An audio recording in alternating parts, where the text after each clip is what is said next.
Movie की शुरुआत मध्यकालीन समय में होती है, जहां हमें बताया जाता है कि जापान में एक ऐसी रहस्यमय जगह है जहां पर विचेस और डीमंस रहा करते हैं। इस समय में पूरे जापान पर एक शोगुन नाम का राजा राज करता है और लॉर्ड शोगुन बाकी सारे प्रांतों के राजा को कंट्रोल करता है। राज्यों में शांति बनाए रखने के लिए समुराइज अपनी जान देने के लिए हमेशा तैयार रहते हैं। इन समुराइज का काम है अपने राजा और राज्य की रक्षा करना, और अगर कोई समुराई अपने राजा और राज्य की रक्षा करने में असफल रहता है तो उसे रोनिन करार कर दिया जाता है, जो कि जापान में सबसे शर्मनाक दंड माना जाता है। रोनिन का मतलब होता है एक ऐसा समुराई जिसका कोई मास्टर ना हो। और अब हमें 47 रोनिन्स की कुर्बानी की कहानी बताई जाएगी। अब सीन शिफ्ट होता है और हमें एक लड़का दिखाया जाता है जो कि जंगल में बेहोश पड़ा होता है। इस लड़के का नाम काय होता है। अब यहाँ पर एक समुराई आता है और काय के सर पर डेमोनिक मार्क देखने के बाद काय को मारने की कोशिश करता है।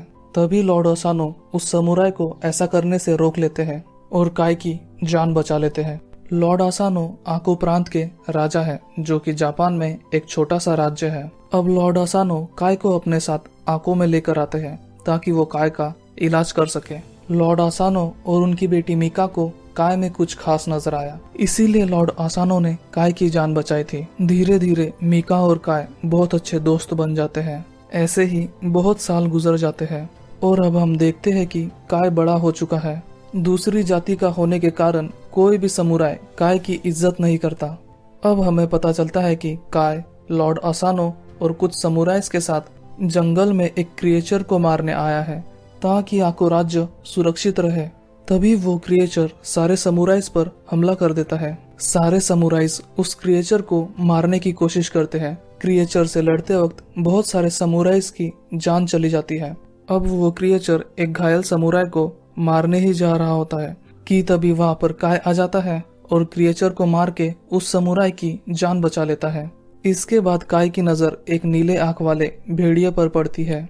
अब थोड़ी देर बाद हमें पता चलता है कि क्रिएचर द्वारा वो हमला एक दूसरे राज्य के राजा लॉर्ड कीरा ने करवाया था ताकि वो क्रिएचर लॉर्ड ओसानो को मार दे और आको राज्य लॉर्ड कीरा का हो जाए। और इस सब में एक विच लॉर्ड कीरा की मदद कर रही होती है। अगली रात को लॉर्ड शोगुन आको में लॉर्ड ओसानो से मिलने आते हैं, जहां पर काय की नजर एक नीली आंख वाली लड़की पर पड़ती है।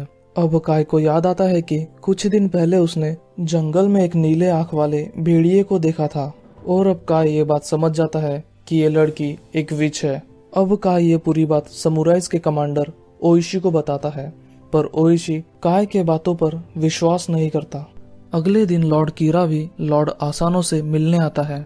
अब शोगन के मनोरंजन के लिए लॉर्ड कीरा और लॉर्ड ओसानो के सोल्जर के बीच में एक फाइटिंग टूर्नामेंट रखा जाता है, पर फाइट होने से पहले ही विच लॉर्ड ओसानो के योद्धा पर मैजिक कर देती है और उसे लड़ने में असमर्थ कर देती है।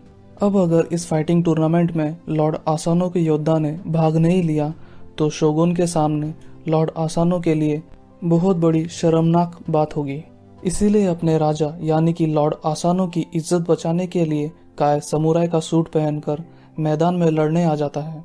काय काफी देर तक लॉर्ड कीरा की योद्धा से लड़ता है, पर लड़ाई के दौरान काय का चेहरा शोगुन के सामने आ जाता है और एक दूसरे जात वाले आदमी को समुराई के कवच में देखकर लॉर्ड शोगुन बहुत गुस्सा हो जाते हैं और काय को लकड़ियों से मारने की सजा सुनाते हैं, बिना ये जाने कि उसने ऐसा क्यों किया। और काय भी अपने राजा के खातिर चुपचाप सारे वार सह लेता है। उसी रात को लॉर्ड कीरा के आदेश अनुसार विच लॉर्ड ओसानो पर एक ब्लैक मैजिक करती है, जिससे लॉर्ड ओसानो को ऐसा लगता है कि लॉर्ड कीरा मीका की इज्जत लूट रहा हो। इसीलिए लॉर्ड ओसानो अपनी बेटी की इज्जत बचाने के लिए लॉर्ड कीरा पर हमला कर देते हैं, पर जैसे ही वो हमला करते हैं उन पर किया गया ब्लैक मैजिक का असर खत्म हो जाता है और अब लॉर्ड ओसानो को समझ में आता है कि ये सब उनके आंखों का धोखा था। अगले दिन लॉर्ड शोगन बिना कुछ जाने लॉर्ड ओसानो को खुद के हाथों से खुद की जान लेने की सजा सुनाते हैं। लॉर्ड ओसानो और ओइशी को पता होता है कि इस सब के पीछे लॉर्ड कीरा का हाथ है, पर बिना किसी सबूत के लॉर्ड ओसानो खुद को निर्दोष साबित नहीं कर सकते और अगर वो शोगुन के खिलाफ गए तो लॉर्ड आसानो के साथ साथ आको के लोगों को भी लॉर्ड शोगुन के गुस्से का सामना करना पड़ेगा। इसीलिए लॉर्ड आसानो अपनी सजा को स्वीकार करते हैं और अपनी बेटी मिका से मिलने के बाद लॉर्ड शोगुन के सामने अपने हाथों से अपनी जान ले लेते हैं। लॉर्ड आसानो और लॉर्ड कीरा के राज्य में शांति बनाए रखने के लिए लॉर्ड शोगुन मिका को लॉर्ड कीरा से 1 साल बाद शादी करने का आदेश देते हैं और आको राज्य भी पूरी तरह से लॉर्ड कीरा के नाम पर कर देते हैं। अब लॉर्ड शोगुन लॉर्ड आसानो के सारे समुराइज को रोनिन घोषित कर देते हैं और उनको आदेश देते हैं कि लॉर्ड आसानो के मौत का बदला लॉर्ड कीरा से ना लिया जाए। लॉर्ड शोगुन के जाते ही लॉर्ड कीरा काय को आको से बाहर निकाल देता है और ओइशी को 1 साल के लिए काल कोठरी में डाल देता है। और अब देखते ही देखते 1 साल बीत जाता है और अब लॉर्ड कीरा ओइशी को जेल से आजाद कर देता है, जिसके बाद ओइशी सीधे अपने घर आता है। और थोड़ी देर बाद में ओइशी अपने पत्नी से काय और लेडी मिका के बारे में पूछता है, जिसके जवाब में उसकी पत्नी बताती है कि लेडी मिका को लॉर्ड कीरा शादी की तैयारी करने के लिए अपने राज्य में लेकर गया है और काय को लॉर्ड कीरा के सोल्जर्स ने डच आइलैंड पर गुलामी करने के लिए बेच दिया है। अब ओइशी अपने बेटे से बाकी रोनिन्स को ढूंढने का कहता है और खुद काय को बचाने के लिए डच आइलैंड की तरफ निकल जाता है। डच आइलैंड पर पहुंचने के बाद ओइशी को नजर आता है कि काय एक मॉन्स्टर से लड़ रहा होता है और बहुत देर तक उस मॉन्स्टर से लड़ने के बाद काय आखिर में उस मॉन्स्टर को फाइट में हरा देता है। अब थोड़ी देर बाद ओइशी काय के साथ डच आइलैंड से भागने लगता है और बड़ी मुश्किलों के बाद वो दोनों डच आइलैंड से भागने में कामयाब होते हैं। अब ओइशी लेडी मिका को लॉर्ड कीरा से बचाने के लिए काय की मदद मांगता है, जिसके जवाब में काय ओइशी की मदद करने के लिए मान जाता है। और अब अपने बाकी साथी समुराइज को ढूंढ लेने के बाद वो सारे समुराइज लॉर्ड कीरा से लॉर्ड आसानो के मौत का बदला लेने की कसम खाते हैं, पर अपने मंजिल में कामयाब होने के लिए इन्हें बहुत सारे अच्छी तलवारों की जरूरत पड़ेगी। इसीलिए काय ओइशी को टेंगू फॉरेस्ट के बारे में बताता है, जो कि वो रहस्यमयी जगह है जिसको हमने इस मूवी के स्टार्टिंग में देखा था, जहाँ पर बहुत सारे डीमंस और विचेस रहते हैं। जहाँ के डीमंस ने काय को पाल पोस कर बड़ा किया और काय को मैजिक और तलवार चलाना सिखाया, लेकिन काय की जगह इंसानों में थी। इसीलिए काय उन डीमंस से दूर भाग आया और डीमंस के सिखाए गए मैजिक को ना यूज करने की कसम खा ली। अब अगले दिन काय ओइशी और बाकी सारे समुराइज के साथ टेंगू फॉरेस्ट की तरफ निकल जाता है और रास्ते में काय सारे समुराइज को बताता है कि अगर उन्हें डीमंस के पास की खास तलवारें चाहिए तो उन्हें डीमंस के परीक्षा में कामयाब होना होगा। अब सारे समुराइज टेंगू फॉरेस्ट के एक मंदिर के पास पहुंच जाते हैं, जहां पर सारे डीमंस रहते हैं। अब काय बाकी सारे समुराइज को बाहर रुकने का कहता है और ओइशी के साथ मंदिर के अंदर चला जाता है। मंदिर के अंदर आने के बाद काय ओइशी को चेतावनी देता है कि चाहे कुछ भी हो जाए अपनी तलवार को कमान से बाहर मत निकालना, और खुद टेंगू मास्टर का सामना करने के लिए आगे चला जाता है। टेंगू मास्टर जिन्होंने काय को ट्रेनिंग दी थी, वो उसे चुनौती देते हैं कि ये तलवार तभी तुम्हारी हो सकती है जब तुम इस तलवार तक मुझसे पहले पहुंचो। दूसरी तरफ बाकी सारे समुराइज अपने मास्टर की चिंता में मंदिर के अंदर आ जाते हैं और डीमंस की अजीब हरकतें देखने के बाद वो बचाव में अपनी तलवार निकालने की सबसे बड़ी गलती कर बैठते हैं और अब सारे डीमंस उन सारे समुराइज को मारने लगते हैं। अब ओइशी दुविधा में पड़ जाता है कि वो अपनी तलवार निकाले या नहीं।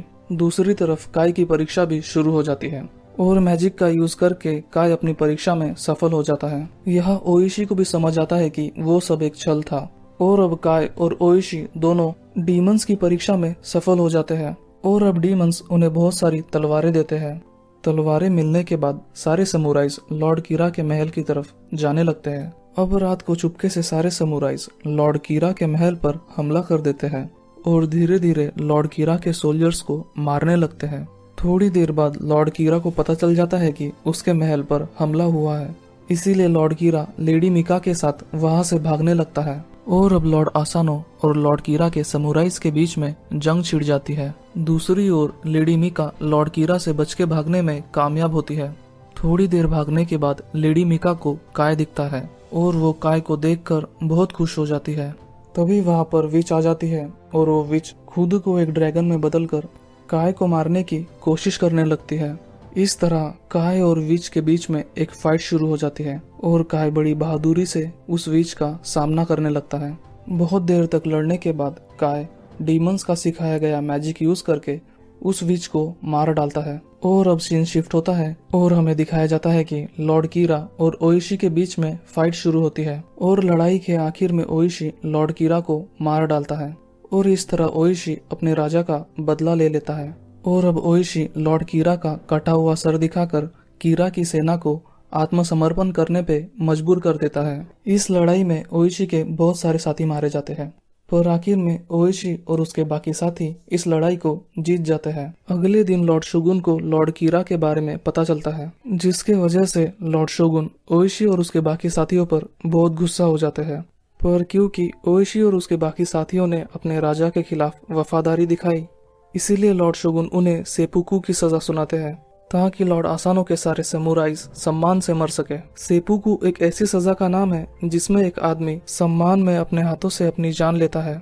सेपुकू की सजा पूरी करने से पहले लॉर्ड शोगुन ओइशी के बेटे को पूरी तरह से माफ कर देते हैं ताकि शूरवीर ओइशी का वंश आगे बढ़ सके।